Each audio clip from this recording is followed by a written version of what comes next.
우리가 지난 주일에는 암흑을 거두는 젊은 지성이라는 제목으로 욥기 32장에서 33장에 하나님 말씀을 선포했습니다. 한 주간 아첨하지 않고 겸손하게 고난의 섭리를 받아들이며 사셨는지요? 오늘은 차가운 유혹이라는 제목으로 욥기 34장에서 35장의 말씀을 선포하고자 합니다. 다 함께 따라하겠습니다. 차가운 유혹. 우리의 마음은 따뜻합니까? 그리스도인들은 머리는 차갑고 마음은 따뜻해야 합니다. 그런데 머리는 차가운데 마음도 차가운 경우가 있어요. 이런 경우는 옳고 그름을 떠나서 사람들로 하여금 멀어지게 합니다. 어떤 경우보다 더 안 좋은 경우인가? 이것은 머리가 따뜻하고 가슴이 차갑거나 머리가 따뜻하고 가슴도 따뜻한 경우보다도 사람들을 더 멀리하게 하는 게 바로 이 머리는 차가운데 가슴도 차가운 경우예요. 그래서 차가운 유혹이라고 저는 이야기합니다. 물론 머리가 따뜻하고 가슴이 따뜻해서 정확도가 떨어지는데 감수성이 충만한 것도 물론 잘못된 것이죠. 하지만 공감대를 형성할 때는 그것이 오히려 더 나을 수도 있어요. 거짓된 것이라 할지라도요. 우리는 이렇게 차가운 유혹에 빠질 때가 많고, 특히 에스라 교회에 다니는 성도들의 경우 대체로 배우는 것이나 진리를 탐구하고 연구하는 일에 장기가 있고 특화되어 있기 때문에 더 많이 빠질 수 있는 유혹이에요. 머리는 차갑게 마음은 따뜻하게 해야 올바른 분별을 하면서도 최대한 사람을 잃지 않는 것입니다. 저는 이것을 냉철한 사랑이라고 정의하고 있습니다. 머리는 차갑게, 가슴은 따뜻하게, 냉철한 사랑. 하지만 우리는 마음도 그냥 냉할 때가 종종 있어요. 이런 경우 생명을 잉태하지 못하고 사람을 살리지 못합니다. 조류가 알을 낳아서 생명을 부화시키기 위해서는 어미의 아비의 따뜻한 발놀림과 가슴의 털과 품이 있어야 거기서 후라이가 되지 않고 생명력 있는 새가, 병아리가 태어나는 거예요. 모닥불이 있어야 사람들이 모이는 것입니다. 오늘 성경 본문에는 엘리후의 지혜와 명철이 역시 신학적으로 빛을 발합니다. 그런데 엘리후가 너무 신났어요. 그러다 보니까 바른 말을 해 나아가다가 과장과 허언과 오해의 말들로 욥을 정죄하기 시작합니다. 차가운 유혹에 빠지게 된 것입니다. 우리도 어떤 주제에 대하여 말을 하다가 그 말이 너무 신나서 과장하거나 큰 소리로 말하다가 허언을 하거나 차갑게 말할 때가 종종 있어요. 이렇게 말하기를 좋아하는 우리 인간들이에요. 결국에는 말 때문에 차가운 유혹에 넘어가고 마는 것이죠. 그래서 우리는 차가운 유혹에 빠질 때 온전했던 우리의 삶, 온전했던 나의 의, 멋있었던 나의 공든탑도 다 무너뜨리는 걸 경험하게 됩니다. 부디 오늘 말씀을 통해서 차가운 유혹에 빠지지 않고 머리는 냉철하되 마음은 따뜻한 냉철한 사랑을 소유하는 성도분들이 되시기를 주님의 이름으로 소망합니다. 34장 1절에서 9절은 엘리후의 2차 변론이 시작되는데 지혜의 판단이 나옵니다. 그래서 34장 전체가 지혜자라면 들어라 이거예요. 지혜자여 들어라. 근데 34장 전체가 지혜자여 들어라인데 1절부터 9절이 지혜의 판단이에요. 지혜의 판단을 해봐라. 엘리후가 말하여 이르되, 엘리후라고 하는 건 아까도 우리가 기도했지만 뜻이 뭐라 그랬어요? 엘리후, 나의 하나님은 그분이시다. 그분이 누구예요? 결국 이 논쟁의 해결사, 우리 인생의 해답자, 풀리지 않는 나의 인생의 사업장의 가정의 대안. 지금 여러분 해결받지 못한 부분이 있죠?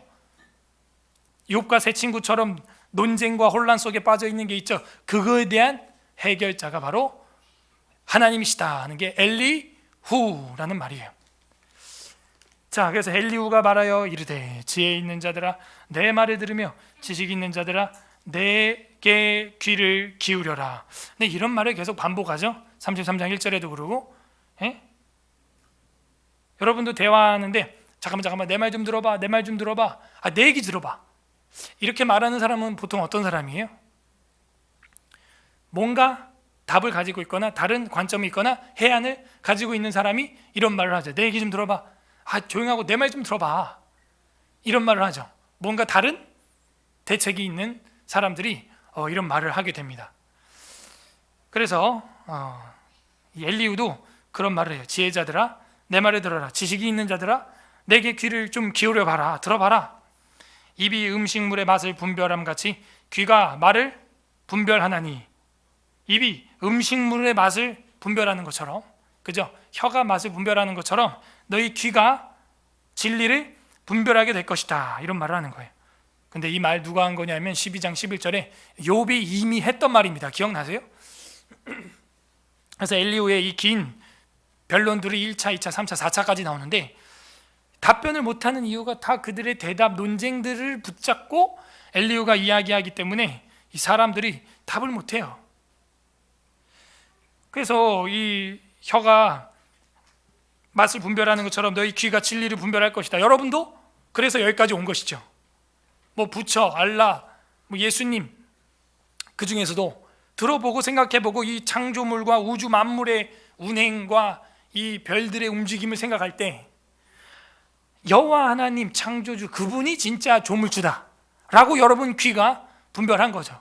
그래서 보는 눈, 듣는 귀, 깨닫는 마음을 갖게 돼서 여기까지 앉아 있는 겁니다. 그 하나님의 백성의 특징이에요. 분별할 줄 알아야 돼요. 쓴맛, 단맛 우리 혀가 분별하듯이 여러분 귀가 그걸 분별할 줄 알아야 됩니다. 그 중에서도 교회 중에서도 교회, 서울 에스라 교회 왔다 하는 것이죠. 성경 전체를 배우고 교리를 배우고 교회 3대 표지 뭐예요? 3대 표지, 3대 요소, 산발이, 교회 산발이 말씀, 성례, 권징을 성실히 행하는 교회를 처음 봤다 하는 거예요. 저도 처음 하고 있고요. 그래서 그게 여러분 귀예요. 귀가 말을 분별한다. 4절 우리가 정의를 가려내고, 정의는 미슈파트, 판결, 고소, 공정 이런 거예요. 미슈파트, 정의를 가려내고 무엇이 선한가 우리끼리 알아보자 하는 거예요. 그래서 정의와 선을 한번 이야기해보자. 5절 욥이 말하기를 내가 의로우나 하나님이 내 의를 부인하셨고. 자, 지금 욥이 말한다는 이야기가 아니라 엘리후가 욥이 그렇게 말했다고 말을 하는 거예요. 그죠? 정확히 이렇게 얘기를 했어요. 6절 내가 정당함에도 거짓말쟁이라 하였고 나는 허물이 없으나 화살로 상처를 입었노라 하니. 그죠? 욥이 뭐라 그랬어요? 하나님이 나를 관역으로 삼으셨다 그런 말 했어요? 그죠? 그러니까 엘리후가 정확히 기억을 하고 있는 거예요. 욥의 말에 대해서. 7절 어떤 사람이 욥과 같으랴 욥이 비방하기를 물 마시듯 하며. 자, 8절부터는 우리가 좀 주의해서 봐야 되는데 악한 일을 하는 자들과 한패가 되어. 자, 이런 일은 있었을까요? 우리가 33장까지 공부를 해왔는데 욥이 악한 일을 하는 자들과 한패가 된 적이 있나요? 악인과 함께 다니면서 이르기를 사람이 하나님을 기뻐하나 무익하다 하는구나. 욥이 하나님을 기뻐하는 것이 무익하다 그렇게 말한 적이 있나요? 악한 일을 하는 자들과 한패가 돼서 패거리가 돼서 악인과 함께 다닌 적이 있나요? 없거든요. 그래서 이 본문을 아무리 봐도 이거 34장이 35장이 제일 어려운 엘리후의 본문 중에 하나거든요. 지난번 거는 확실히 뭔가 나왔는데 이게 뭔가 아리까리하게 이야기를 해나가요. 그래서 맞는 이야기로 이제 시작을 해서 욥이 그런 말 한 적은 있는데 이 8절, 7절, 8절, 9절은 우리가 아무리 과거를 돌아봐도 욥이 이렇게 악한 자들과 패당을 짓고 뭐 하나님을 섬기는 게 무익하다 말하거나 뭐 그렇게 무신론적으로 이야기한 적은 없거든요. 이게 인간 엘리후의 한계예요. 그러니까 타락한 인간의 한계가 바로 이런 겁니다. 말 잘해 나가다가 그 차가운 유혹에 빠져서 과장과 허언과 오해와 몰이해와 이런 것들로 정죄하기 시작하는 거예요. 결국에는 이 부분은 욥의 새 친구와 똑같아요. 욥을 그냥 모함하는 거죠. 정죄하는 거예요. 저도 그런 게 있고요. 여러분도 그런 게 있어요. 그죠? 그래서 우리가 서로가 그런 아담의 후손, 토탈 디프레비티, 전적 부패한 인간이라는 걸 인정해야 돼요. 근래에 이 한국의 이 정치판에 일어나는 일들 보면서 화도 나고 실망도 하지만 우리 성도들은 어떤 걸 가지고 있어야 돼요? 인간론, 이해가 있어야 돼요. 왜 인간은 저렇게 악한 것일까? 왜 그런 거예요? 전적 부패했다, 타락했다, 고장났다, 이걸 인정해야 돼요. 좌우로 한번 얼굴 보세요. 시작. 고장났잖아요. 그죠? 고장났다. 그래서 누가 필요하다? 전적 은혜, 불가항력적인 은혜, 막을 수 없는 은혜가 필요하다. 하나님의 은혜. 그래서 주님을 갈망하는 거예요. 여러분 배고파요? 전적으로 밥이 필요한 거예요. 먹고 싶어요. 당이 떨어져서 손이 후덜덜, 머리가 어지러지래요?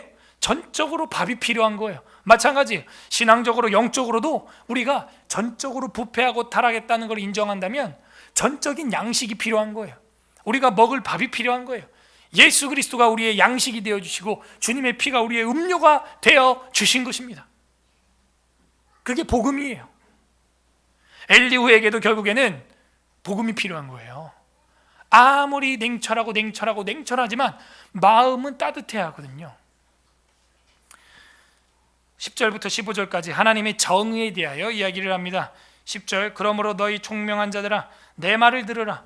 하나님은 악을 행하지 아니하시며 전능자는 결코 불의를 행하지 아니하시고. 자, 결국에는 이 지혜와 총명 있는 자들의 내 말을 들으라라고 말을 했지만 엘리후도 들어야 되는 지혜자죠. 하나님은 악을 행하지 않고 결코 불의를 행하지 아니하신다. 이거는 맞는 신학이에요. 또 하나님은 우리와 같은 성정을 지니지 않으셨죠. 그리고 우리와 같이 듣고 보고 말씀하시지만 죄는 악은 없으신 분이시죠. 11절에 사람의 행위를 따라 갚으사 각각 그 행위대로 받게 하시나니. 맞죠? 이 요한계시록에 보면 나와요. 행한 대로 갚아주리라. 나는 알파와 오메가라.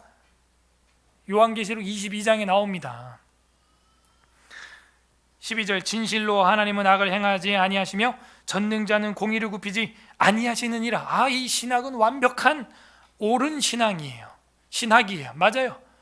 어떠한 부조리가 이 땅에 있어도, 코로나19가 있고 또 베이징에서 뭐가 나오고 또 어디서 또 뭐가 나와도 하나님은 정의로우시다라고 하는 일관된 신학은 절대로 철회될 수가 없어요.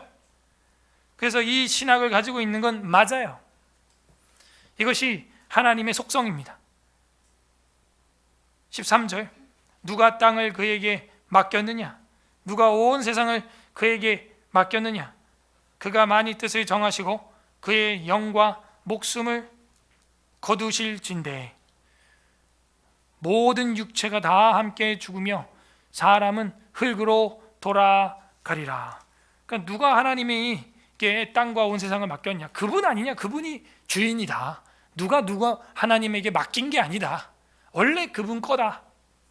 그리고 죽으면 다 흙이 되고 끝난다. 그 인생이 그렇게 한 줌의 재로 가는 게 하나님의 원리인 거예요. 최근에 우리 교우들, 지인들이 이렇게 장례를 한 3건 이상 지금 치른 것 같아요. 그래서 참 마음이 안타깝고 침울한 그런 마음입니다. 그게 인생입니다. 한 줌의 흙으로 그냥 돌아가는 것이고 순서가 없어요.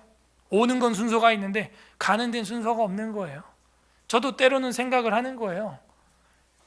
예전에는 막 어떻게 살아야지, 뭘 어떻게 해야지, 뭘 해야지, 뭘 하고 싶다, 막 이런 게 엄청 많았거든요. 근데 요 근래에 와서는요, 그런 게 별로 없어요. 그냥 내가 죽으면 어떻게 될까? 그냥 이런 생각만 합니다. 내가 죽으면 우리 가족들은, 우리 성도들은, 교회는 어떻게 될까? 영상 유언이라도 하나 찍어 놓을까? 왜냐하면 언제 어떻게 될지 모르는 거예요. 사람은 중년이 되고 이제 나이가 그렇게 되고 몸이 예전 같지 않고 말이나 기억력이나 예전 같지 않잖아요. 여러분도 그죠? 저도 그래요. 이래요. 교회 화장실 이렇게 복도를 길게 가면서 물 떠와야지 이러고 물을 뜨려고 생수기 정수기 앞에 놓고 잠깐 화장실 갔다가 그냥 방으로 가요. 이게 제 패턴이에요. 한 번만 그런 게 아니에요. 2번, 3번도 아니에요. 거의 매번 그래요. 거의 매번 그래요. 그것만 그러겠어요?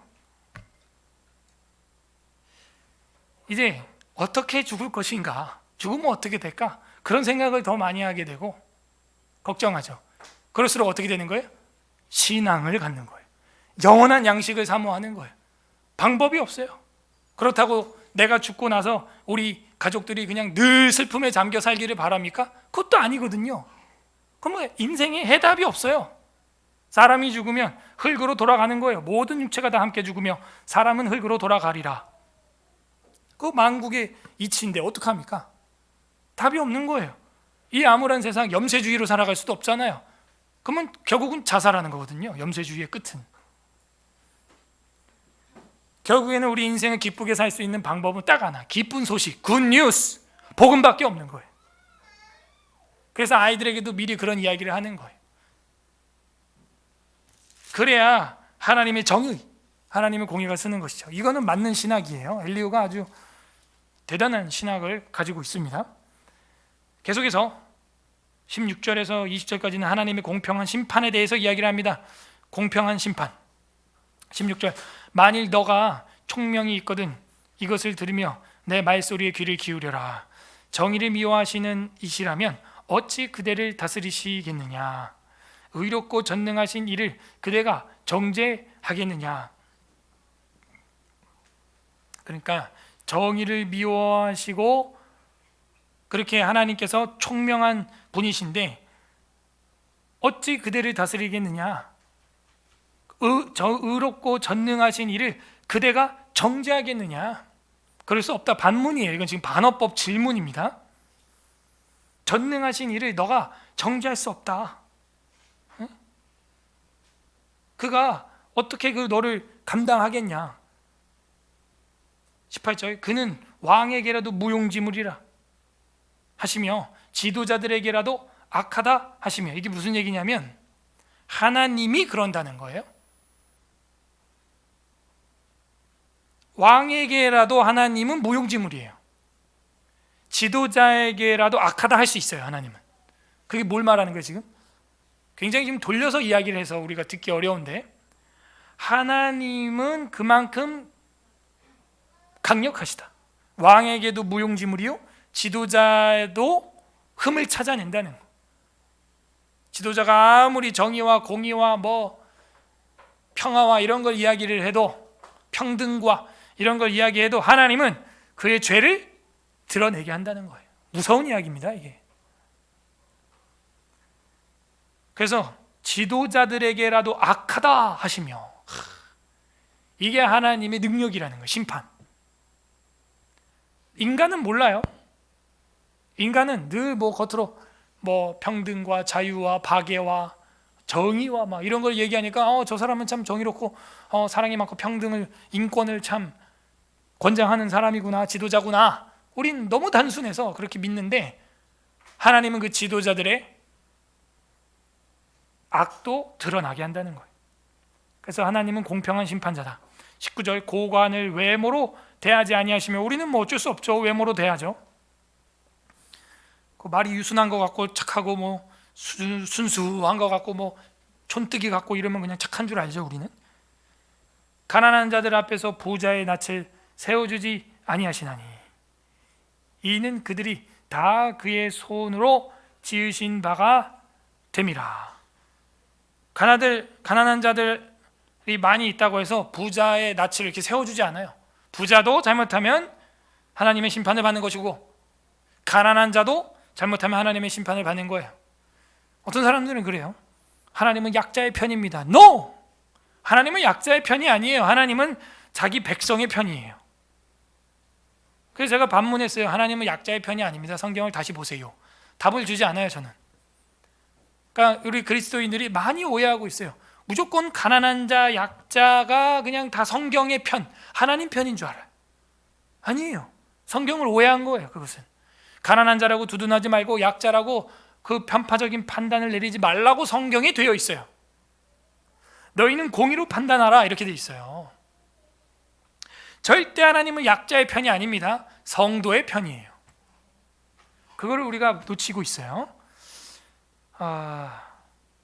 20절, 그들은 한밤중에 순식간에 죽나니 백성은 떨며 사라지고 세력 있는 자도 사람의 손을 빌리지 않고 제거함을 당하느니라. 사람의 손 쓰지도 않는데 하나님이 알아서 다 정리시키는 거예요. 순식간에 한밤중에 죽나니, 자고 일어났는데 그냥 없어져 있어요, 지도자가. 누가 죽인 것도 아니에요. 그냥 사람의 손을 빌리지 않고 제거함을 당하느니라. 하나님의 공의예요. 21절부터 30절까지는 하나님의 위력에 대해서 이야기합니다. 그는 사람의 길을 주목하시며 보고 있다 하는 거예요. 사람의 모든 걸음을 감찰하시나니 보고 있다 하는 거예요. 행악자는 숨을 만한 흑암이나 사망의 그늘이 없다 하는 거예요. 이게 지금 욥의 신학을 지금 다 기초로 해서 설교하고 있는 거예요. 행악자는 숨을 만한 흑암이나 사망의 그늘이 없어요. 왜? 하나님은 뭐이기 때문에? 빛이시기 때문에. 암흑이나 그늘이 없다는 거예요. 여러분, 죄를 멀리하고 싶으세요? 여러분 힘과 노력으로 절대 안 돼요. 그냥 빛을 켜야 돼요. 주의 말씀은 내 발의 등이요 내 길의 빛이니이다. 빛을 켜야 돼요. 아이고, 성경 가지고 되겠어. 성경을 봐봐요. 여러분 마음에 은혜가 임해요. 달라져요. 마음가짐이 달라져요. 성경을 보신 분은 알아요. 여러분, 우리 여기 정문 이렇게 홈 딱 들어와 있는데, 정문 이렇게 간판하고 이렇게 홈 들어와 있고 옆에 차 딱 주차되어 있으면 노상방뇨하기 딱 좋아. 거기가 정말 짜증나서 제가 거기다가 카메라는 있으니까 마이크를 연결하고 싶어요. 싸지 마세요 하고 막 그런 충동이 많고, 몇 번 막 뛰어서 올라가면 이미 범죄는 저지르고 도망갔고. 안 돼요. 그 왜 그런가 봤더니 음침하게 생겼거든. 그늘져 있거든. 암흑이거든. 그런데 우리가 간판을 설치를 한 지 벌써 한 달이 넘어가는데, 설치한 이후로는 단 한 건도 방뇨가 없다. 노상방뇨가. 이게 뭘 의미하는 줄 아세요? 간판이 엄청 밝아요. 무지하게 밝아서 민원이 들어갔어요, 구청에. 잠을 못 자겠다, 좀 꺼달라. 그래갖고 이제 타이머를 맞춰서 10시에, 밤 10시엔 꺼지게 해놨어요. 근데 저는 걱정이에요. 뭐가 걱정이냐? 이제 또 그들이 그늘진 곳과 사망의 음침한 골짜기에서 하는 짓이 있거든요. 그래서 어제도 계속 CCTV 보고, 주일 전날이라 특별히 보초를 쓰고 제가 새벽 3시까지 4시까지 그냥 누가 오면 그냥 뛰어나가려고. 근데 이게 의미하는 바가 있는 거예요. 제가 생각이 그렇게 환하게 간판이 엄청 밝거든요. 여러분, 저기 무지하게 밝아요. 제가 봐도 밝아요. 이 양평동 사가에서 저희 교회밖에 안 보일 정도로 무지하게 밝아요. 그러니까 거기에서 감히 이 바지를 못 내려요. 이 신학이 있는 거야. 빛이 밝은 곳엔 죄도 없을 뿐더러 죄를 지을 생각도 못해요. 거기선. 여기서 신학이 있는 거예요. 신학이. 그래서 행악자들이 숨을 만한 흑암이나 사망의 그늘이 없어야 돼. 그늘이. 그 흑암이나 그늘이 있으니까 사람이 죄를 짓는 마음이 슬그머니 생기는 거예요. 그 나만의 공간, 동굴 뭐 이런 거, 거기서 무슨 선을 행한다, 꿈 같은 소리 하지 말라 그래. 나만의 동굴 공간, 거기서는 죄가 자행되고 노상방뇨가 일어납니다. 명심하세요. 그래서 빛을 환히 밝혀야 돼요. 환하게. 23절에 하나님은 사람을 심판하시기에 오래 생각하실 것이 없어요. 딱 보면 알아요. 저도 딱 보면 알아요. 그 시간에 저기 누가 기어 들어온다, 딱 보면 알아요. 교회문이 잠겨있고 교회 다니는 사람이 아닌데 정문으로 들어온다, 그거는 딱 봐도 노상방뇨하려고 거기 딱 오는 사람이지요. 하나님 딱 보면 알아요. 그냥. 24절에 세력이 있는 자를 조사할 것이 없어요. 조사할 필요도 없어요. 그냥 딱 보면 알아요. 이건 다른 사람을 세워 그를 대신하게 하시느니라. 바꿔버리는 거죠. 25절에 그러므로 그는 그들의 행위를 하시고 그들을 밤사이에 뒤집어 엎어 흩으시는도다. 행위야, 악을 알아요. 여러분이 객관적으로 한번 들어보세요. 한 정당이 그래서 지금 집권 여당이 자기들이 선출된 공직자들이 부패하여 공직을 잃을 경우 보궐선거를 하는데, 내년 4월에 우리가 보궐선거를 엄청 많이 해야 됩니다. 부산시장도 뽑아야 되고 지금 경남부터 해가지고 서울시장부터 해서 새로 싹 뽑아야 되는데, 자기들의 의원들이 또 선출직들이 부덕한 일을 행했을 때는, 중대한 죄로 인해서 보궐선거를 하게 될 때는 자기 당에서 후보자를 내지 않겠다. 그걸 이제 당 측에도 넣었어요. 수측에도. 근데 지금 뭐 우수수 나오거든요, 빈자리가. 그러니까 뭐라 그러냐, 성추행은 중대한 범죄 사항이 아니다. 이거예요. 결국 이래요. 그리고 현 정부는 이제 백신 정부로 가고 있어요. 그 뉴스 보셨죠? 여러분, 백신 이제 다 맞아야 돼요. 결국에는 이게 빌 게이츠가 중국을 통해서 백신, 중국은 이제 WHO하고 연관되어 있는 거 아시죠? WHO의 수장이 팬데믹을 선언을 한 거예요. 그래서 이제 미국은 WHO 탈퇴를 했습니다. 그래서 이제 그 절차만, 행정 절차만 이제 끝나면 돼요. 이미 선포는 했고. 결국에는 빌 게이츠가 하고 싶은 거는 백신이죠. 백신. 그래서 거기에 어마어마한 정말 수억 달러를 투자하고 주식을 사놨어요, 이미. 그래서 백신 개발이 될 거고, 계속해서 세상은 이런 식으로 갈 거예요. 여러분, 백신을 맞든가, 아니면 계속 전염병 취급을 받든가, 병균 취급을 받든가, 세상은 그렇게 갑니다. 근데 이번 주에 정부가 발표를 했어요. 이제 백신 정부로 갑니다. 맞아야 돼, 이제. 이거에 대해서 이제 우리는 고민을 많이 하게 되는 거죠. 인구 감소 문제나 건강의 문제나 면역의 문제나 다 연관이 돼 있거든요. 결국 돈의 문제나. 과연 이것이 옳은가? 오히려 지금 정부를 지지하는 사람들조차도 이거에 대해서 굉장히 반발하고 있어요. 그죠? 프리메이슨과 연관이 또 되어 있고, 그래서 고민을 많이 하게 돼요. 오히려 프리메이슨이 있는 미국 정부는 반대로 가고 있는데 말이죠. 그래서 여러분, 분별을 해야 돼요.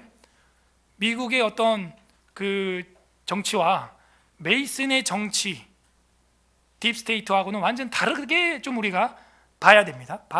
발이 다르게 나갈 수 있다는 걸 보고 우리가 판단을 해야 돼요. 자, 어쨌든 좀 간단한 제가 이 세계사 이야기, 우리 현 정부의 방침을 이야기를 했는데, 깨어서 여러분이 좀 예지주시해서 보라고 제가 말씀을 드린 거, 이게 인간이에요. 인간이. 하나님은 그러나 다 뒤집어 흩으시는 도다. 26절, 그들을 악한 자로 여겨 사람의 눈 앞에서 쳐버려요. 그냥 보는 대낮에 쳐버려요, 하나님은. 그들이 그를 떠나고 그의 모든 길을 깨달아 알지 못함이라. 하나님을 떠난 것이죠. 유신론이 돼야 되는데 유물론자가 되면 그렇게 되는 거예요. 물질이 전부인 거예요. 그러니까 쾌락에 빠지는 거예요. 하나님이 없으니까. 근데 쾌락을 하다가 들통이 나요? 그럼 이제 허무주의로 가는 거죠. 인생 뭐 있냐? 삶과 죽음은 하나, 이러면서 꼴까닥 이러는 거예요. 극히 조심해야 됩니다. 우리 청년들과 아이들은 절대 그런 걸 보고 배우게 해서는 안 돼요. 한국에는 지금 자살 신드롬이, 그것도 나라의 리더들이 그렇게 이끌어가고 있어요. 이거는 강력히 규탄해야 돼요, 여러분. 그건 정치 이념하고 아무 관계 없어요. 우린 진리 위에 판단하는 거예요. 생명 경시 풍조를 무조건 막아야 돼요. 자, 27절에 그들이 그를 떠났기 때문이라 그랬고, 28절에 그들이 이와 같이 하여 가난한 자의 부르짖음이 그에게 상달하게 하며 빈궁한 사람의 부르짖음이 그에게 들리게 하느니라. 결국에는 그 강자들이 가난한 자들 선동해서 가난한 자들에게 빨대 꼽아서 피 빨아먹었다는 거예요. 29절에 주께서 침묵하신다고 누가 그를 정죄하며 그가 얼굴을 가리신다면 누가 그를 배울 수 있으랴. 그는 민족에게 인류에게나 동일하시다. 이는 경건하지 못한 자가 권세를 잡아 백성을 올가매지 못하게 하려 하심이니라. 이 경건하지 못한 자, 이 경건하다라는 말이 하시딤이라는 말이고 성도라는 말이에요. 경건하지 못한 성도가 권세를 잡아서 백성을 올가매지 못하게 하려 하심이라. 그래서 지금 백신 정보라든지 여러 가지 도덕적으로 실망스러운 일들을 우리가 이렇게 목도하고 있는데요, 당연한 거예요. 여러분, 제가 저번에도 말씀드렸지만 윌리엄 화이트라고 하는 전기 작가가 코넬리우스 반틸은 인류 역사상 아인슈타인보다도 더 멀뚱한 지혜와 지식을 가지고 있는데, 뭐라고 말을 했냐? 그 코넬리우스 반틸이 하나님을 알지 못하는 무신론과 진화론과 탈권위주의와 행동주의와 이런 학문을 하는 세상의 무신론, 진화론 속에서 공교육을 배운 자들이 하나님을 경외하는 정치를 할 거라고 기대하는 것은 나무 위에서 물고기를 잡는 것과 같다는 거예요. 말도 안 되는 소리라는 거예요. 그게 인류 최고의 지금 우리 프로테스탄트 변증학자라고 하는 코넬리우스 반틸이라고 하는 사람이 한 이야기입니다.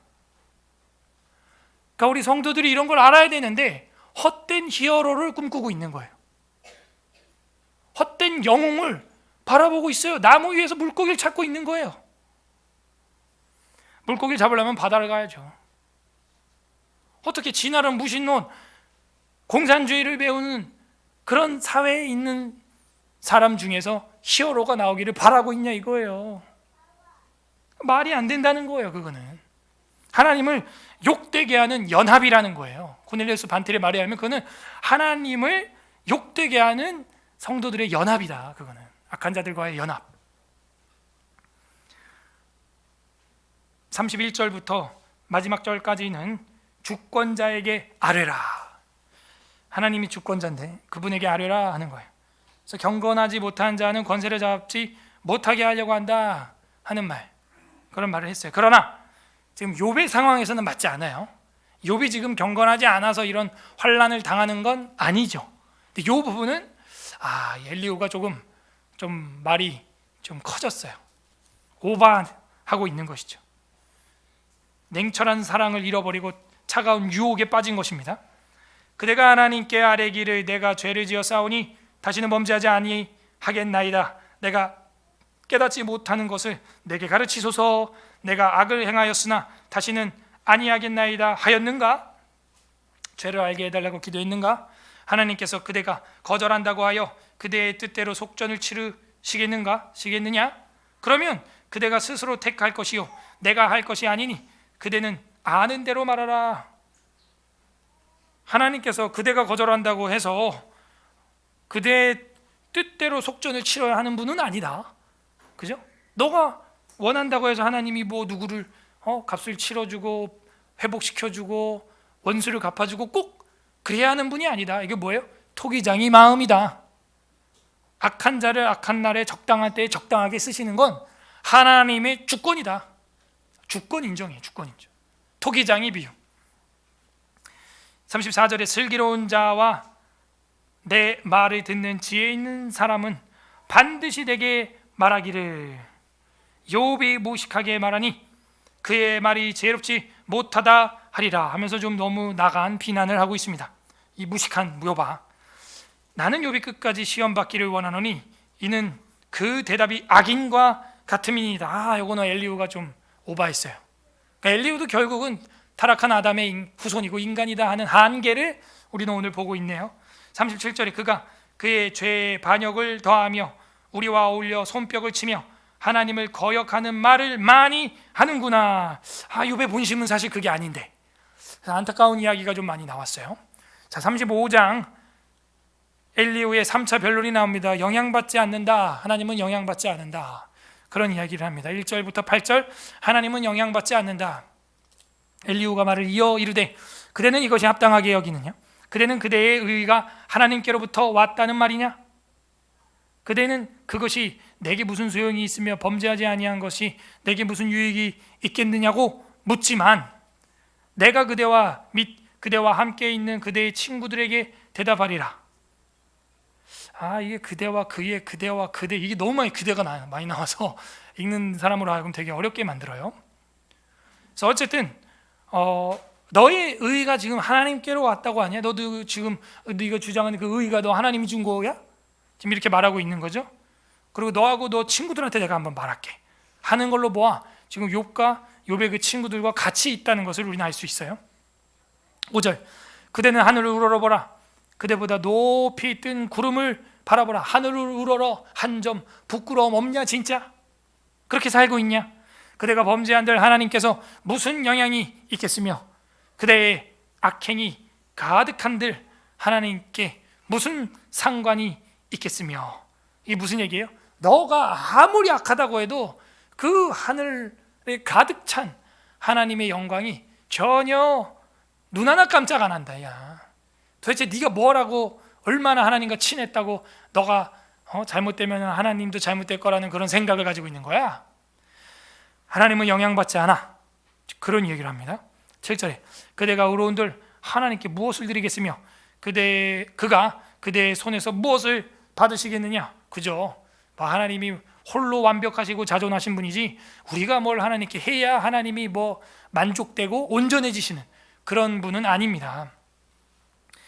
7절 그대가 의로운들 하나님께 무엇을 드리겠으며 그대가 했죠. 8절 그대의 악은 그대와 같은 사람에게나 있는 것이요. 그죠? 너 같은 악한 인간이니까 악이 있지. 하나님 그런 거 없어. 그대의 공의는 어떤 인생에게도 있느니라.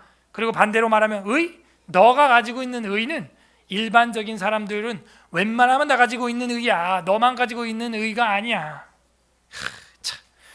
양면을 다 차단시켜요. 지금 그대의 악은 너한테만 있는 거고 하나님께 없는 거고, 너의 공의는 많은 사람들도 그 정도는 다 미니멈으로 가지고 있는 공의야. 너가 그렇게 떵떵거릴 만한 수준이 아니야. 다 똑같은 인간이야. 자, 마지막 단락. 돌이키지 않는 사람. 그런데 사람은 돌이키지 않는다. 사람은 학대가 많음으로 부르짖으며 군주들의 힘에 눌려서 소리치나 나를 지으신 하나님은 어디 계시냐고 하며 밤에 노래를 주시는 자가 어디에 계시냐고 말하는 자가 없구나. 하나님 어디 계시지? 밤에 노래 주시는 자. 기분이 좋아서 밤잠에 눕는데도 막 여러분 노래가 나올 정도로 행복할 때 이렇게 해주시는 분이 어디 계시지? 라고 말하는 사람이 없구나. 지금 좀 하나님을 찾아라. 찾아. 땅의 짐승들보다도 우리를 더욱 가르치시고 하늘의 새들보다도 우리를 더욱 지혜롭게 하시는 이가 어디 계시냐고 말하는 이도 없구나. 그들의 악인의 교만으로 말미암아 거기에서 부르짖으나 대답하는 자가 없음은 헛된 것은 하나님이 결코 듣지 아니하시며 전능자가 돌아보지 아니하심이니라. 그래서 너희들이 악하고 교만함으로 부르짖어도 그 헛된 거는 하나님이 전능자는 듣거나 돌아보지 않는다. 하물며 말하기를 하나님은 배울 수 없고 일의 판단하심은 그 앞에 있으니 나는 그를 기다릴 뿐이라 말하는 그대일까 보냐. 욥이 이런 말을 했죠. 하나님 볼 수가 없고 일을 판단하심은 하나님에게만 있다. 하나님만 만나서 변론하고 싶다. 그 기다려 봐야 너도 그 하나님의 그 음성을 듣거나 전능자가 돌아보는 일이 너한테도 딱히 없을 거다. 15절 그러나 지금은 그가 진노하심으로 벌을 주지 아니하셨고 악행을 끝까지 살피지 아니하셨으므로. 이 말은 뭐냐면 너가 지금 벌 받고 지금 이렇게 힘들어하는 게 아직 끝까지 살피지 아니하셨다. 끝나지 않았어. 아직 더 봐야 돼. 아직 벌을 다 준 게 아니야. 다 주지 아니하셨어. 16절 다 함께 읽어보겠습니다. 시작. 욥이 헛되이 입을 열어 지식 없는 말을. 결국에는 욥 너 너무 말이 많아 라고 말하는데 안타깝게도 엘리후 본인도 말을 많이 함으로써 과장과 허언과 오해와 상처 주는 말을 많이 하게 되었습니다. 이것은 냉철한 머리까지는 좋았으나 가슴까지 차가워지면서 냉철한 사랑을 잃어버리고 차가운 유혹에 빠진 엘리후의 실수라고 할 수 있겠어요. 그러나 우리가 여기서 주목할 부분은 36장이에요. 다음 주에 보겠지만 36장에 누가 말을 이어가요?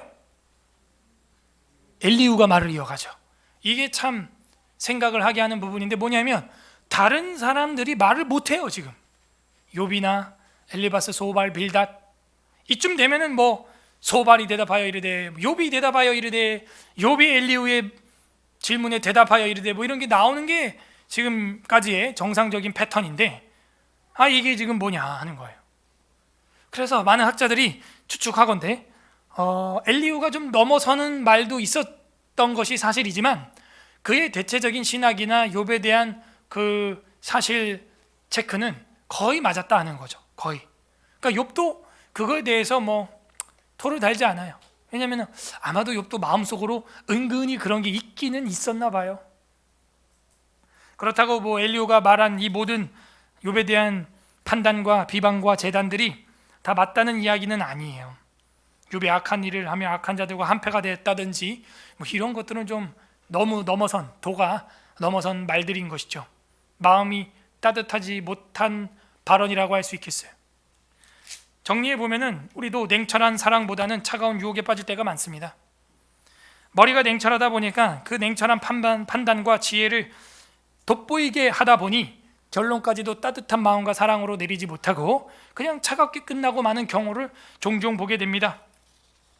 그러나 우리는 욥에게 할 말이 없을 정도로 말했던 엘리후의 지난 말을 기억해야 돼요. 하나님이 원하시는 것은 회복과 사랑, 그리고 치료, 돌아오는 것, 슈브, 돌이키는 것이었다라는 것이죠. 그리스도인들은 그러므로 머리는 차갑게 하되 마음만큼은 따뜻하게 함으로 세상에서 젊은 지성의 역할을 감당해야 되는 것입니다. 잠언 15장 1절 찾아보세요. 잠언 15장 1절.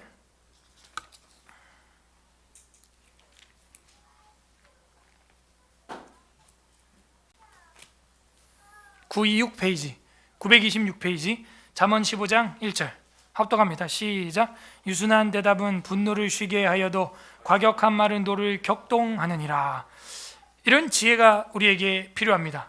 유순한 말이다 라고 하는 것은 온화하고 따뜻한 부드러운 상냥한 대답이다, 이런 뜻이에요. 그래서 우리가 논쟁을 할 수 있지만 그 논쟁하는 자세와 태도에서 따뜻함을 잃어서는 안 되는 것이죠. 유순한 대답은 분노를 쉬게 하여도 과격한 말은 노를 격동하게 하는 것입니다. 17장 27절 보세요. 잠언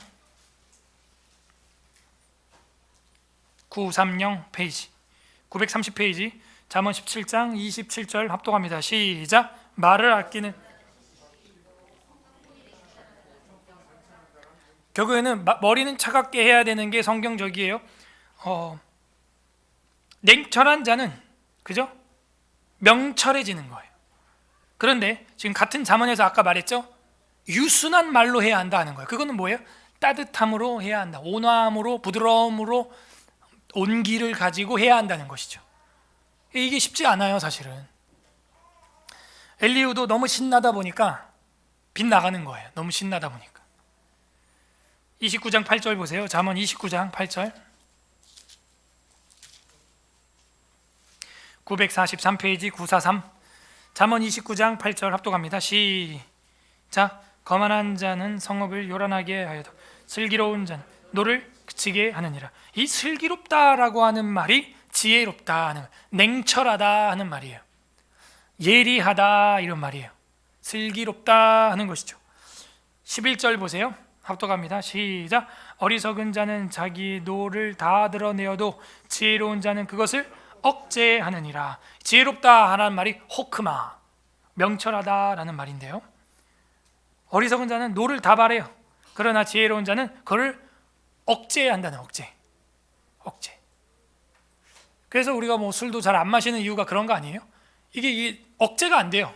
그동안 이성을 가지고서는 냉철함으로는 이게 눌려져 있는데, 이게 술을 마시면서 이게 뇌 도파민이나 이런 게 다 흐트러지니까 그냥 억제가 안 되는 거예요. 셀프 컨트롤이 안 돼요.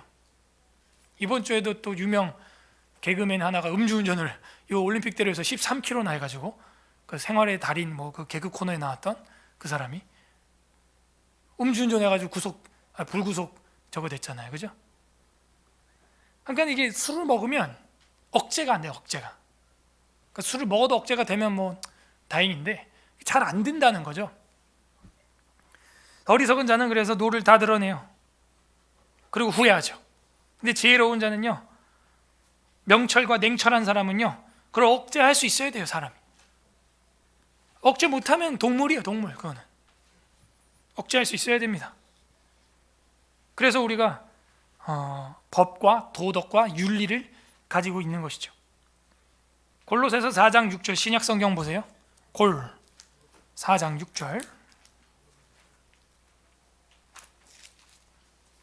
신약 성경 328페이지 328 골로새서 4장 6절 합독합니다.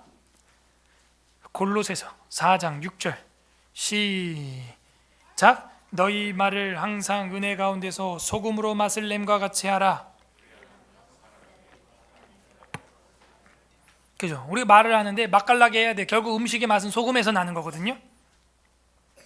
그래서 우리가 말도 맛깔나게 해야 되는 거예요.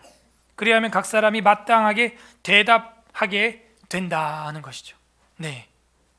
그래서 우리는 늘 이 수사하게 관심을 가지고 말을 할 때 변증학적으로 해야 됩니다.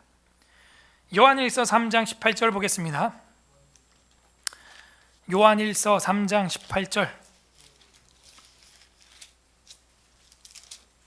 신약성경 391 페이지.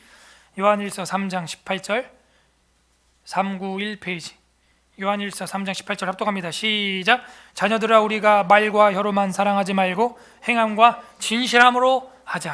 그래서 우리가 냉철함으로 말도 하고 하지만 정말 따뜻한 성품으로 온화한 행실로 진실함과 사랑으로 언행일치로 보여주자 하는 것이죠. 웨스트민스터 신앙고백서 26장 성도의 교통에 보게 되면 1항에 머리 대신 예수 그리스도에게 성령과 믿음으로 말미암아 연합되어 있는 성도라면 그의 은혜와 고난과 죽음과 부활과 영광 안에서 그와 교제한다 하는 거예요. 성도라면 주님과 교제한다는 거예요. 그리고 성도들은 사랑 안에서 서로 연합되어 있는 까닭에 각자가 받은 은사와 은혜 안에서 성도들은 사랑으로 연합되어 교통한다 하는 거예요. 그죠? 그러니까 우리 성도들이 장례를 하면 우리도 같이 우울해지는 이유가 이게 몸이 연결되어 있기 때문에 다리에 모기가 물리면 손이 가서 긁어주는 거죠. 그죠? 머리가 가려면 손이 긁어주는 거예요.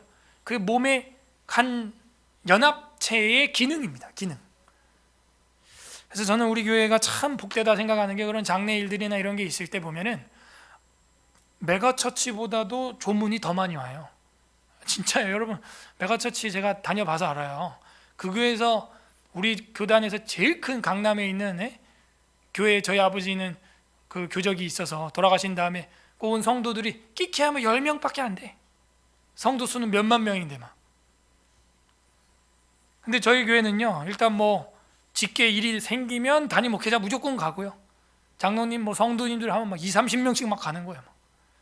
그래서 뭐 조문실이 그냥 꽉 차게 앉아서 예배드리고 기도하고 위로하고. 이거는 뭐 메가처치에서도 안 될 일이에요. 일어나지 않습니다. 참 감사한 성도의 교통이 그 서로 연합된 까닭에 우리 안에서 넘치게 일어나는 줄로 믿습니다. 또한 피차 덕을 세워 사람에게 안팎으로 유익하게 하되 의무들을 공적으로나 사적으로 행해야 하는 것이다. 피차 덕을 세워 이렇게 돼 있어요. 그죠? 이게 바로 냉철한 사랑이에요. 피차 덕을 세워야 되는 덕을. 아무튼 교회의 권징에 보면 딱 하나예요. 교회에 덕을 해야 할 때 그 모든 사유가 권징 사유가 되는 거예요. 뭘 특정하지 않아요. 뭐 덕을 아무튼 끼치지 못했을 때는 그게 다 권징의 사유예요. 저는 딱 하나예요. 권징하는 원리가 그거예요. 교회 공동체에 덕이 안 되는 일이 공개됐을 때는 권징입니다. 여러분 개인적으로 범죄한 거는 절대 권징하지 않아요. 여러분 개인적인 범죄를 왜 권징합니까? 제가 그거는 하나님이 심판할 일이고요. 교회 공동체에 여러분이 부덕함이 공개가 돼서 누룩이 됐을 때는 권징하는 거고 잘라내는 겁니다. 그거는. 근데 그걸 모르는 분들은 남궁 목사는 권징에 맞들렸다 뭐 그런 말 하는데 그게 아니. 제가 무슨 권징에 맞들려요? 그건 전혀 헌법도 교회 교리도 성경도 모르고 하는 소리예요. 권징의 원리는 저는 딱 하나예요. 부덕한 행위가 전염됐을 때입니다. 전염됐을 때. 여러분 개인적으로 뭐 술을 먹든 나이트클럽을 가든 그거는 권징사항이 아니에요. 여러분 개인적으로 뭐 성추행을 하든 성범죄를 해도 그거는 교회의 권징사항이 아니에요. 그거는 개인의 범죄예요. 개인의 범죄.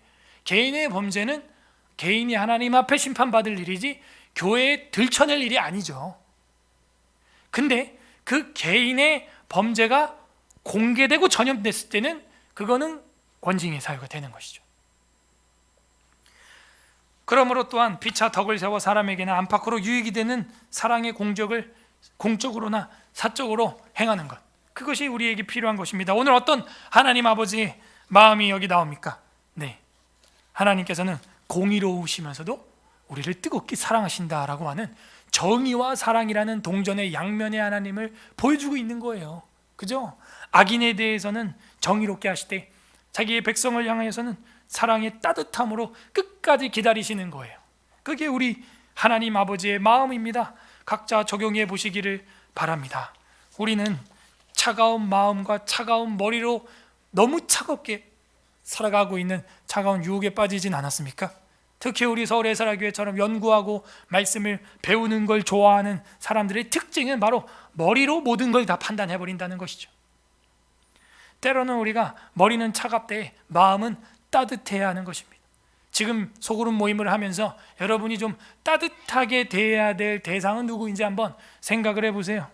그게 부모님인지 자녀인지 사랑하는 성도인지 직장 동료인지 한번 생각을 해보세요.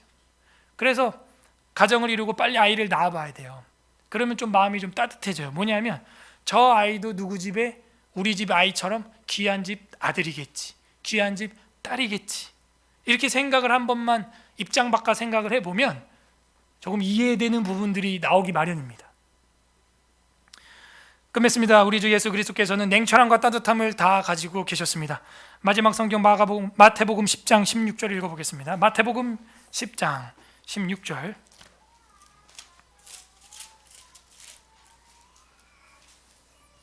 15페이지 마태복음 10장 16절 15페이지 마태복음 10장 16절 합독합니다. 시작. 보라, 내가 너희를 보냄이 양을 이리 가운데로 보냄과 같도다. 그러므로 너희는 뱀같이 지혜롭고 비둘기같이 순결하라. 아멘. 이 말이 지금 우리가 구약에서 연구한 바와 똑같은 말을 요약한 겁니다. 뱀같이 지혜로워라. 왜? 세상은 악하다. 그리고 너희를 어떻게 해서든 이용하고 활용하고 악용하려고 한다. 어떻게 해서든 착한 사람들만 보면 아무튼 일을 더 주려고 그러고 말이죠. 그래서 너희를 보내는 게 양을 이리 가운데로 보내는 것 같다. 양을 이리 가운데 가면 뭐예요? 그냥 물려 죽으라는 거죠. 그냥. 그래서 그럴 때 너희는 어떻게 해야 되냐? 뱀같이 지혜로워라. 이 지혜로워라 하는 게 프로니모스라고 되어 있는데, 이 프로니모스라고 하는 것은요, 예리함, 슬기, 신중함을 말해요. 그죠?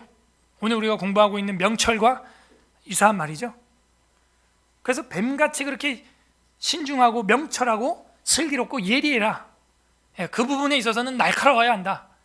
분별을 잘해라. 그런데 비둘기같이 순결하라 하는 말은 뭐냐? 순결이라는 말이 아케라오스라고 하는 말인데, 이 아케라오스라고 하는 말은 단순해라, 섞지 말아라, 순진해라 하는 말이에요. 그러니까 사람이 단순할 때 좀 따뜻해지는 거예요. 단순하게 생각을 하는 거예요.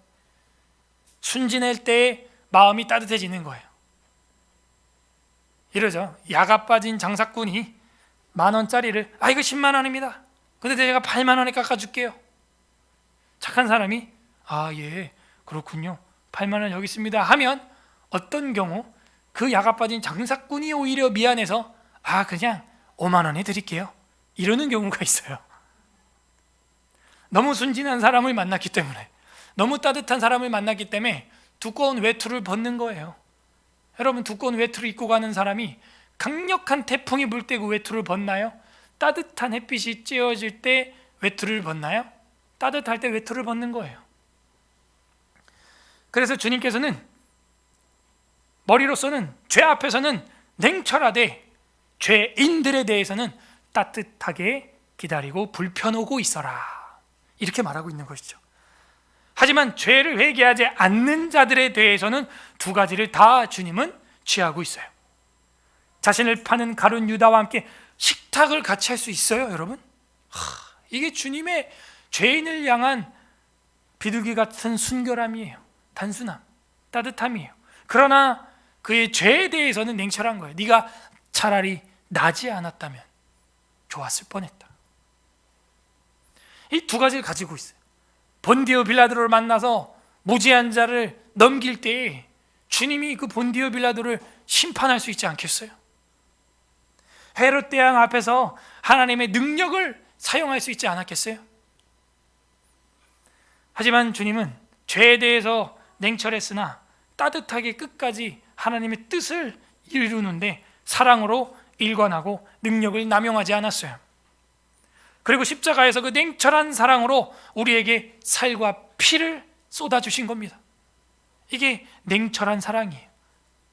이렇게 가야 인류의 택자를 구원할 수 있다는 그 냉철함을 가지고 있는 거예요. 그리고 자기 백성을 향한 따뜻함으로 그 죽는 순간 갈등이었는데 그 우편에 있는 강도에게도 한마디 해주는 거예요. 네가 오늘 나와 함께 낙원에 있으리라.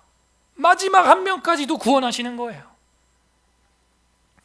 이제 우리도 죄에 대해서는 냉철하게, 그리고 죄인들에 대해서는 모닥불을 피워놓고 따뜻하게 순결하게 복음을 날마다 먹고 마시는 저와 여러분이 돼야 됩니다. 그리고 그 먹고 마시는 주님의 살과 피를 이웃에게도 그 모닥불 주변에서 떼어서 나누어 줘야 되는 것이죠. 부디 오늘 말씀을 한 주간 영양식으로 삼고 묵상하며 반추하며 생각할 때 예수 그리스도의 말씀으로 냉철함을 유지하고 주 예수 그리스도의 십자가의 복음으로 따뜻함을 유지하는 영적 모닥불을 지피는 저와 여러분이 되기를 주님의 이름으로 소망합니다. 우리의 마음은 따뜻합니까? 설교 말씀을 생각하면서 욥기 34장 35장 말씀을 읽어보도록 하겠습니다. 기도하는 시간 갖겠습니다. 첫 번째, 지혜와 순결의 하나님 아버지, 차가운 유혹에 빠진 우리를 구원하여 주시니 감사합니다. 감사 기도하시고, 두 번째, 가룟 유다와 빌라도와 같이 살았던 우리의 언행 심사가 많았습니다. 우리의 무지함, 순결하지 못함, 이 시간 회개하오니 이 차가운 유혹에 빠졌던 우리의 죄를 용서하여 주시옵소서. 세 번째 기도할 것은 하나님 절대 주권을 인정하며 이제는 차가운 유혹에 빠지지 않고 냉철한 사랑으로 사랑의 모닥불을 피워놓고 분별할 수 있는 비둘기같이 순결한 뱀처럼 지혜로운 제자의 삶을 살아가게 하여 주시옵소서. 간구하는 기도, 이 시간 하나님 앞에 기도 올려 드리겠습니다. 하나님 아버지 감사드립니다. 지혜와 순결의 주님, 성결의 하나님, 하나님께서 우리를